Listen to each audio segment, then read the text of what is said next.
Vieną šiltą vasaros dieną, tarsi beribėje pievoje, keturlapis dobiliukas mėgavosi saulės spinduliais, kurdamas mintis ir fantazijas apie tai, kaip galėtų atrodyti gilus miškas, tas, kurio niekada nebuvo matęs.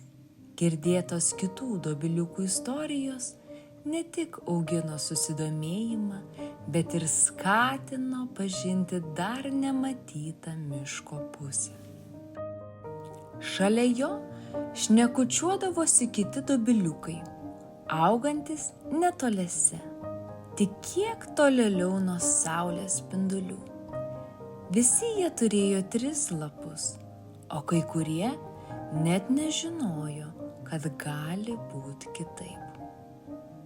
Keturlapis dobiliukas jautėsi labai kitoks, tarsi nepriimtas visų kitų, nes niekas jo nesuprato.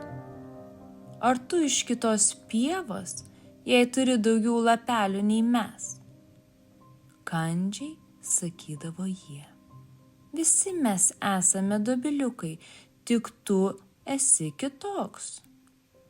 Keturlapis dobiliukas liūdnai nuleidęs lapelius, jis jautėsi vienišas, nors augo tarp daugybė kitų dobiliukų. Kodėl jis turėjo 4 lapelius, kai visi kiti turėjo tik 3? Ar tai reiškia, kad jis buvo kitoks? Ar tai reiškia, kad jis buvo keistas? Tačiau jo širdelėje ruseno viltis.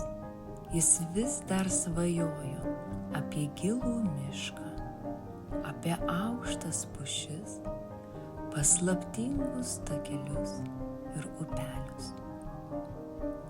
Apie vietas, kuriuose niekas nesmerktų jo už tai, kad jis kitoks. Galbūt ten, toli nuo šios pievos, aš surasiu savo vietą, kur būsiu priimtas toks, koks esu, mąstė jis. Vieną dieną, kai vėjas švelniai glostė pievą, keturlapis dobiliukas pajuto stiprų gūsį. Staiga jis pakilo nuo žemės ir pradėjo skristi. Vėjas nunešė jį vis tolyn nuo pievos, kurioje augo, ir jis nebežinojo, kas jo laukia priekyje. Jo lapeliai virpėjo iš jaudulio ir baimės, bet širdyje jis juto, kad tai galimybė. Gal tai mano proga išpildyti svajonę, pagalvojo jis, leisdamas vėjui nešti jį ten, kur niekada nebuvo buvęs. Jis dar nežinojo, kad pasaulyje, kur gyvena žmonės, keturlapis dobiliukas laikomas ypatingu ir nešančiu sėkmę.